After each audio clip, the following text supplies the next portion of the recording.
Hey, what's up, y'all? This is Rodney, and I'm back, and I wanted to go ahead and talk about those messy helpers up there in Salt Lake City. This is your Real Housewives of Salt Lake City review. Now, listen. These men are so not interested in what's going on when these wives are talking to them. I could look at Lisa's husband, Whitney's husband, and Coach Shaw. They're not interested. I don't even think Coach Shaw cares that Jen might be going to jail. If anything, he might be relieved because he finally get a break. He ain't got to give her pep talks in the morning. Girl, I don't know. If Jen can get a man, we can get one too, okay? I just don't want one. I'm trying to get my skin together. And if I got a man out, he gonna do is send me back. I ain't got time for it. Cause they be stressing y'all out, girl. And embarrassing y'all. Look at Mel from Love and Marriage Huntsville. This ain't even got nothing to do with that. All right. So Lisa is talking to her husband. And she's calling her, she calls Whitney Whisk Knee. Lisa be at the house practicing, girl. She gets a text message from Jen. He wants to get up and leave. No, you're not going anywhere. Girl, let that man go make him a drink.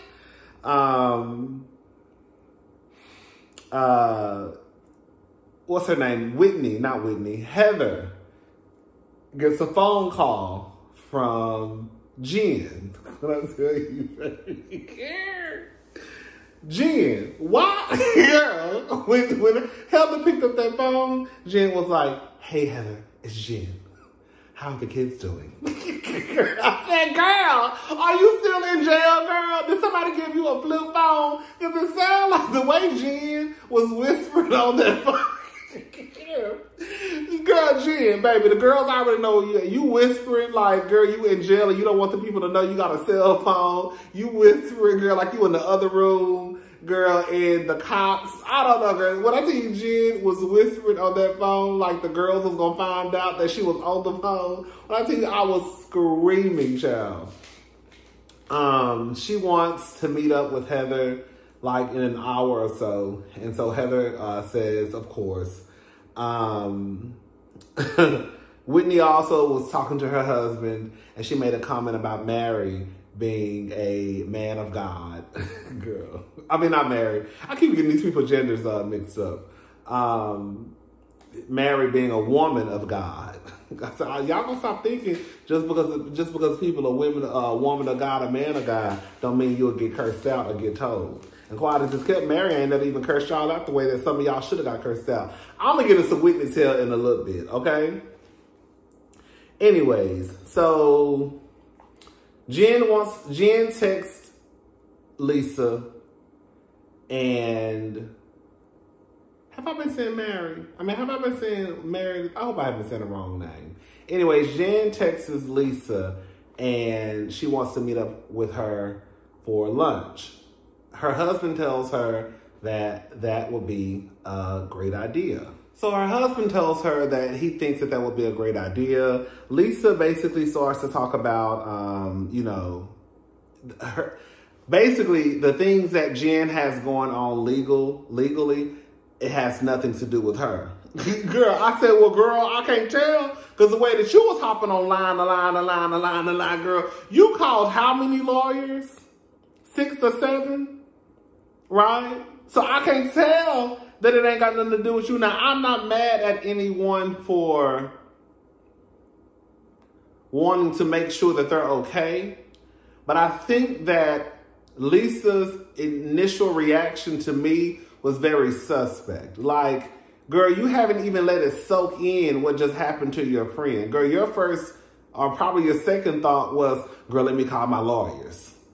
Which made me believe, I don't think she does now, I guess not, which had me believing that she had some type of business dealings with Jen. Because she was the only one on the bus that was, I need to get in contact with my lawyer. And then you call it, what, 6 or 7? Anyways, so Jen meets up with Heather.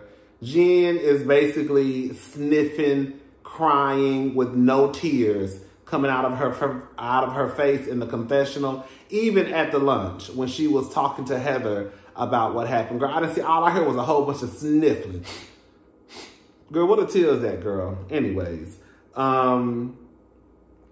this heifer started telling the story.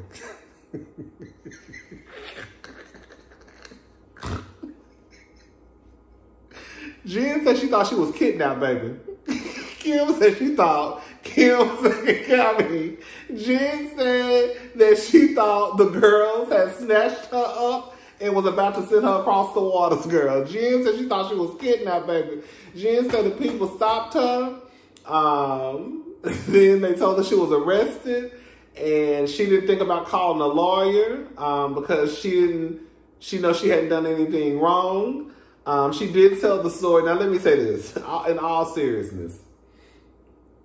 I hated that she said that her sons had a red laser. They saw a red dot. Y'all, I get it. You don't know what people are capable of, right? But for some reason, I also think that if, like, girl, she's stealing. Like, she's stealing money. She ain't killed nobody. Like, why do y'all need 99 officers strapped in bulletproof vests? Okay, I get it. But y'all got all types of, girl, guns, the weapons of mass destruction, like, at your hands, and you're pointing a gun through glass at somebody's chest. Like, who did y'all think y'all were coming to arrest? Like, that's like, I know that they don't know what's on the other side of the door, but I also feel like, girl, does it really take that many people? I don't know, girl. And then the simple fact that y'all are pointing guns at little boys' chests, at little boys' chest, like, I can't get with that, child. So anyways,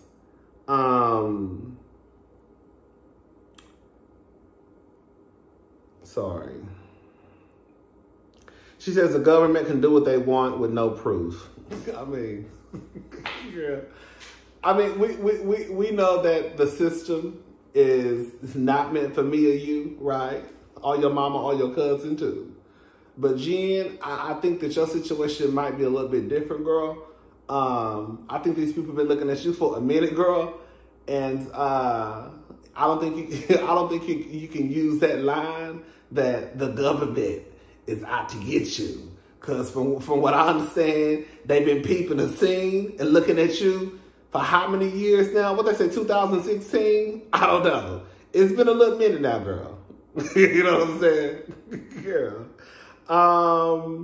She, tells Heather that Stuart is not my business partner. Girl, remember I asked y'all some episodes ago. Jen has been telling us that Stuart was her assistant for the longest. But then we look up this season and Stuart is making or closing business deals or making her a lot of money. And she said something like that, right?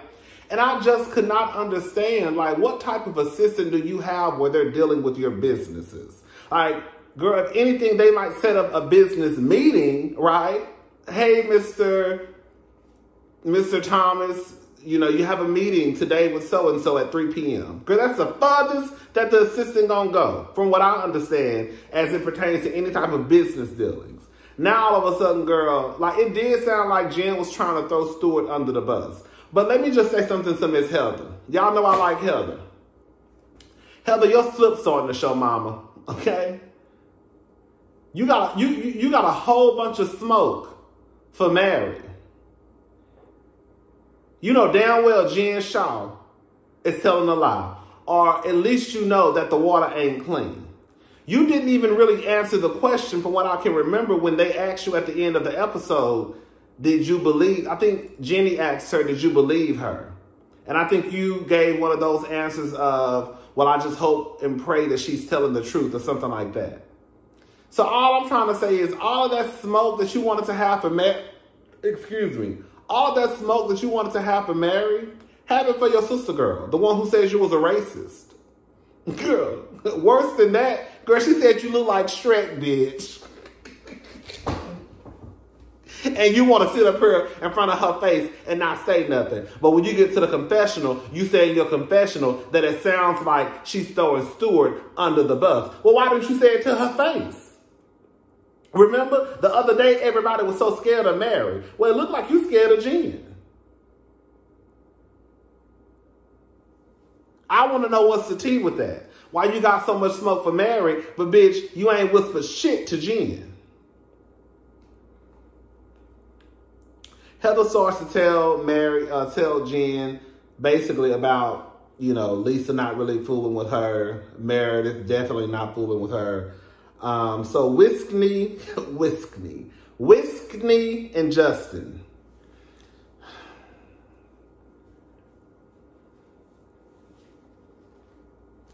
I'm about to say something, and I understand that you're a husband and wife and all that good stuff.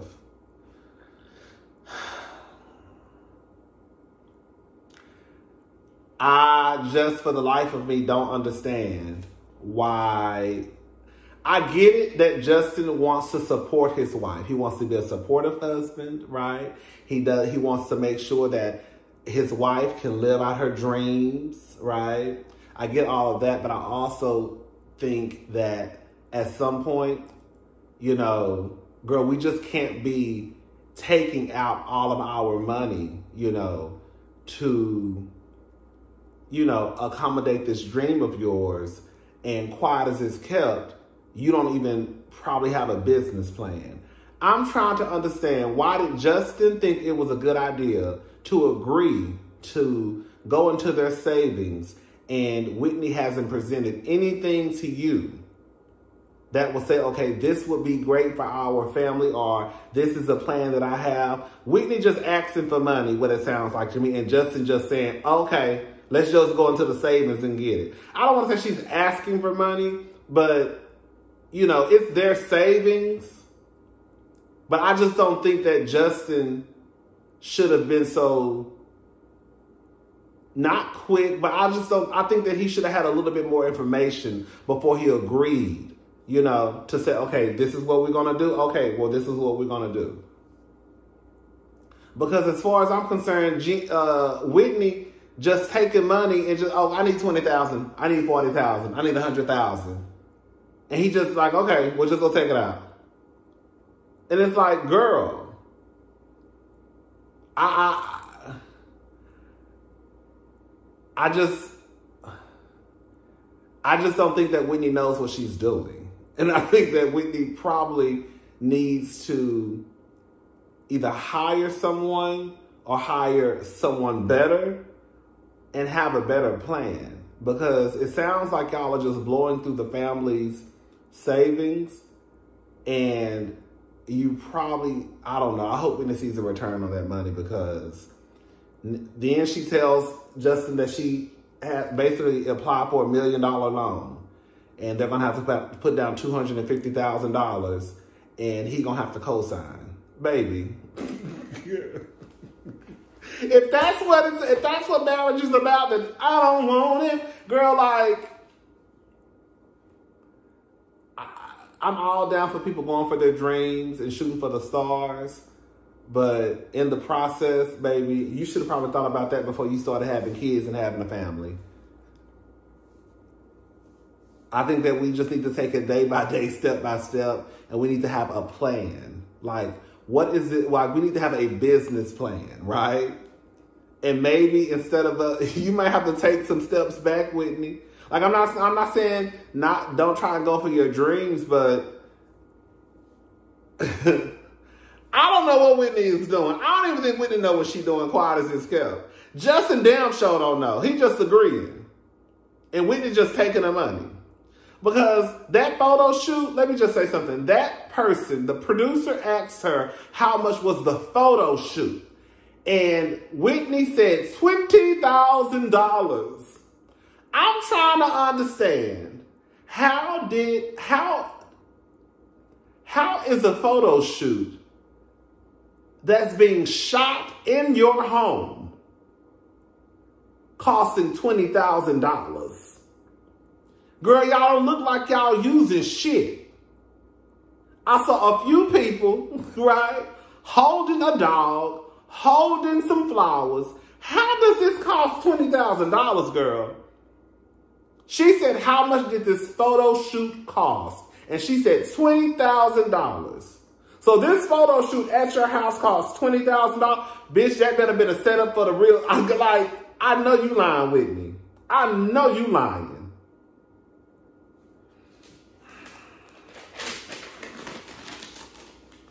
Anyway, so Mary hires this woman to basically organize her closet and her room. Girl, when I saw Mary got a pole. Mary pole with her clothes was like this. Mary, with that pole.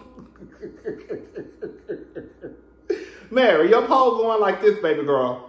You take them clothes. It's time to get rid of that. I can't even talk. Girl, I cannot even talk. She needs to get rid of some of those things. More than likely, if it's folded up and pushed in the back and at the top, just like the lady said, you probably don't use it. I guarantee you there's a lot of stuff that Mary probably does not use. And she just still has it there, right? I think a lot of times for a lot of us, we have clothes and shoes and we'll say, oh, I'm going to wear this when I lose, 70 pounds.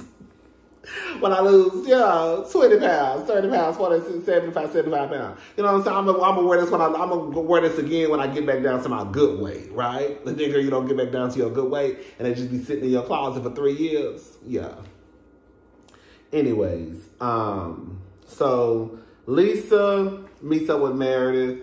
Lisa, like Meredith's whole thing was, girl, you should take some blame. You should take some accountability. Like I'm saying that we all have something to do with what's going on, with this mess that's going on. Lisa's whole thing, not me, Lisa, baby girl. You're not going to get me to believe that you invited this man who I think has since passed away. I think he had cancer or something. I think one of y'all told me that's probably why he had those glasses on at the dinner, because I guess his sickness.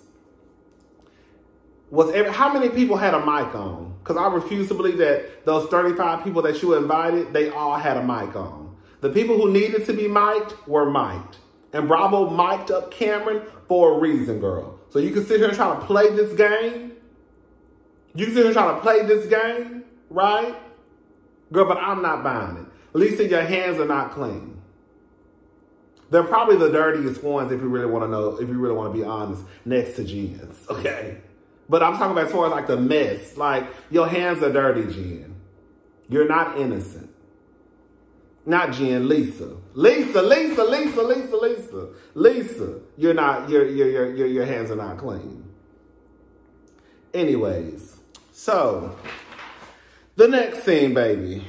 When I tell y'all, girl, baby, Jen skipped into that house with that Popeye's chicken. That Popeye's chicken looked good to me. I know some of the girls don't like Popeye's child. You know what? I had an up and down with Popeye's. Like, I stopped eating Popeye's chicken. Oh, it was some years. It just got real disgusting to me. But I ate Popeye's like in like the last year, probably like 2 or 3 times. But it's still not my like go-to chicken. But that Popeyes they had in that box looked good. What I tell you, baby, Jen came home, baby. She said, I'm about to feed my man, baby. Girl, Jen said, baby, I got a spread for my man tonight. Baby, Jen got them biscuits, baby. She put it in that nice porcelain bowl. Baby, she threw that chicken on the plate. Baby, they got them red beans and rice and mashed potatoes and gravy, that corn on the cob. Child, so she started crying. Jen... I'm so tired of talking about Jen. Jen started crying, talking about what they done did for people and ain't nobody there for her. Girl.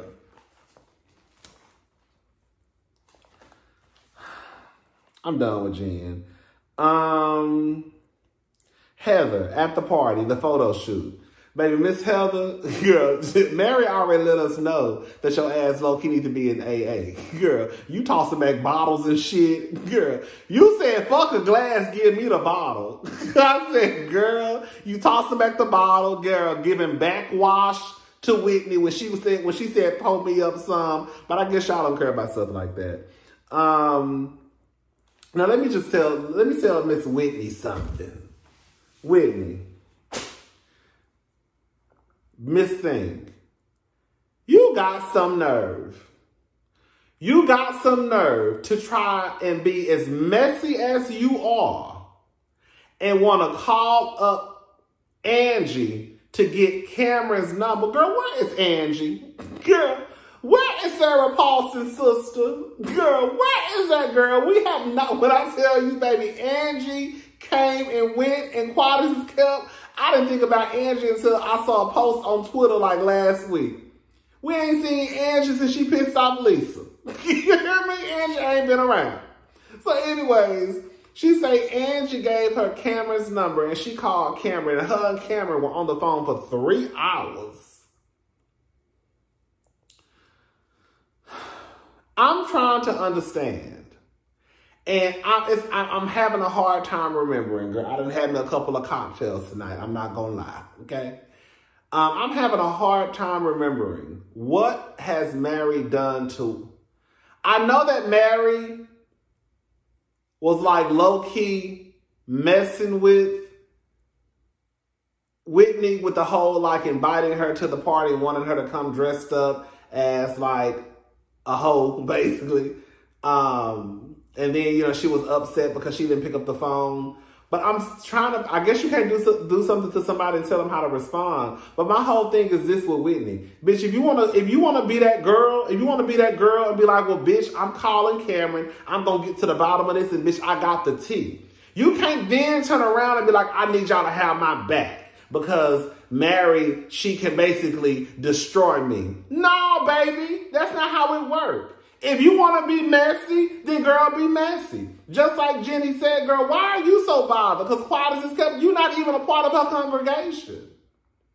I get if you want to come at Mary, then Whitney, go at Mary's neck. Girl, go for what you know, girl. Give us some good TV or whatever you want to do. But then you can't then just all of a sudden get scary. See, y'all hoes want to be like Kenya Moore, but y'all ain't got the pussy lips to be like Kenya Moore. Because Kenya Moore don't need no army, girl. She's a one-woman army. That's my only problem with this situation. If you want to go after Mary, that's completely fine. If you want to sit on the phone and bump gums with Cameron and, you know, get all the tea and the information, you then can't turn around and be like, well, I need y'all girls to have my back because, no. But you ain't got shit to do with that. Now, I'll be there while you tell her so I can see the fireworks. But girl, other than that, I ain't got shit to do with shit. Girl. Anyways, child. That was the end of the episode. I'll talk to y'all girls later. Bye.